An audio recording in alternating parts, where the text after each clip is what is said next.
siguro po isang bagay na dapat tingnan natin sa buhay natin. What is the effect of the Spirit in us? Because we as Catholics confess that we have received the Spirit during baptism and was actually strengthened during our confirmation. Kaya dapat na ma-manifests, no? Yung presensya ng banal na spirito sa ating buhay.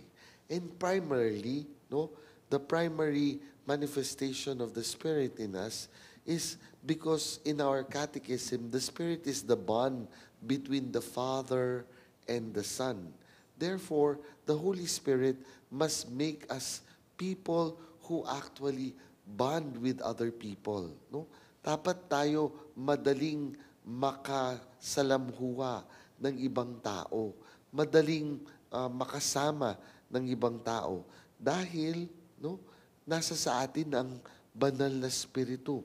Kaya nga po tayo'y tinatawag na pamilya ng Diyos dahil yung mga Kristiyano dapat marunong makipagkapwa-tao. No?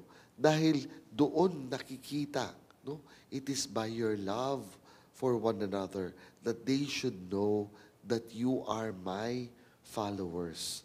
Kaya siguro tingnan natin kung minsan ang akala ng ibang tao, ang pagiging Kristiyano, unang-una doktrina. No? Kaya nga po, nag-aaway sila about doctrine. Pero siguro dapat tingnan natin, gaano natin, no? How well do we practice being human beings to one another? Gaano pa tayo makipagkapwa? No? Kaya nga po, the second greatest commandment is to love your neighbor. No? Marunong ba tayong makipagkapwa? Alam ba nating mahalin yung ating kapwa-tao? Yung mga ating katrabaho? Yung mga taong nakakasalamuha natin? Talaga bang tinuturing natin silang parte ng pamilya ng Diyos? Pangalawa pong bagay na makikita natin sa ating ebanghelyo ngayong araw na to, sinasabi sa atin ng Panginoong Hesukristo.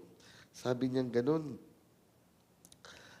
"Yet I am not alone because the Father is always with me." No? Kaya nga po, you will leave me alone, but I am not alone. The world sometimes would like to make you feel that you are alone and left. No?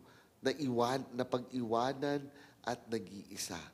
Kaya nga po pag bubuksan mo yung social media, no, imbes na matutuwa ka kung minsan, madidepress ka. No? Bakit? Kasi makikita mo yung ibang tao. Di ba, nung 3 weeks ago, nasa Boracay pa lang siya. Tapos 1 week ago, nasa El Nido siya. Ngayon nasa Singapore na siya. Anong ginagawa ko sa buhay ko? Ba't ako trabaho lang ng trabaho? At itong taong ito, nakabakasyon lang ng nakabakasyon. Di ba? Kung minsan ganun po yung feeling. O kaya, ikaw nabublema ka kung paano mong pagkakasya yung kakarampot mong sahod. Tapos itong isang makikita mo sa social media, unboxing na ng unboxing, no? Parang chineck out na yata ang buong Shopee at ang buong Lazada, no? Lahat na lang, no? Mula sa sapatos hanggang sa hair clip, chineck out na, no?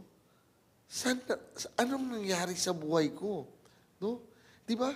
Hindi nyo po ba feel ko minsan ganun yung feeling mo? Yung parang, ano nang ginawa ko sa buhay ko? Parang mali ata yung mga desisyon ko sa buhay. Bakit siya nagagawa niya to at ako wala?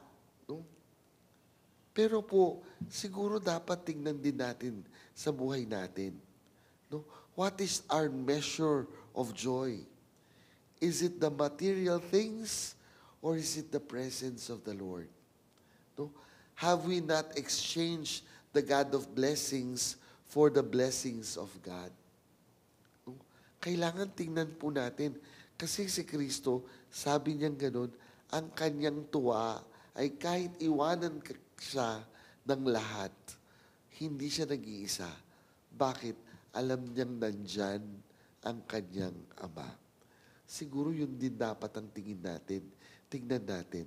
Kaya nga po sabi ko nga, this gospel is also a challenge for the religious who profess poverty. No? Kailangan more and more nowadays that people have become so materialistic that the religious must actually be witnesses to the truth that simplicity of life is actually more up or more attuned to actually being with the Lord. No? Kasi kung minsan po, pag napakarami mo ng bagay, no? Kung minsan, imbes na nakakatulong sila, nagiging sabagal sila. No? Tingnan niyo po, kung minsan paglinggo, hindi makasimba. Bakit? Kasi hindi maiwanan ng bahay. Bakit? Takot po kasing manakawan. Eh kung wala naman laman ng bahay mo, ba't ka matatakot na iwanan yung bahay mo? Di ba? Kaya nga po, siguro dapat tingnan natin. No? Hindi ko naman po sinasabing kailangan mamulubi lahat tayo. No? O kaya, hindi ko naman po sinasabing lahat tayo maghanap ng manhole na papasukan natin. No? Para bigyan tayo ng 80,000 ng DSWD. Hindi po sinasabi yon, no? Ang sinasabi ko lang po, let us live simply, no? So that, no, our lives will be open to the truth that our Father cares for us. Tapos po, sabi niyang ganun, these things I have spoken to you, that in me you may have peace. In the world you shall have distress, but have confidence. I have overcome the world. No? Ito po yung gusto kong kay Kristo, real talk. No? Si Kristo po, pag nagpapa-advertise siya, hindi niya ginuglos o hindi niya po inuumit yung kahirapan. Kagad niyang sinasabi sa atin na kasama yan, maghihirap kayo. Kasama yan, no, sa pagiging disipulo. Kailangan yakapin ang krus. No? Pero, sinasabi din niya na, in spite of that, you will find peace because I have overcome the world. May we know the Christ that we actually follow. He is the Christ who is crucified and yet who also was resurrected and now is seated at the right hand of the Father. May we know that with Him we will face difficulties and yet our lives will not end in despair, but it will end in the glory that He promised. Amen.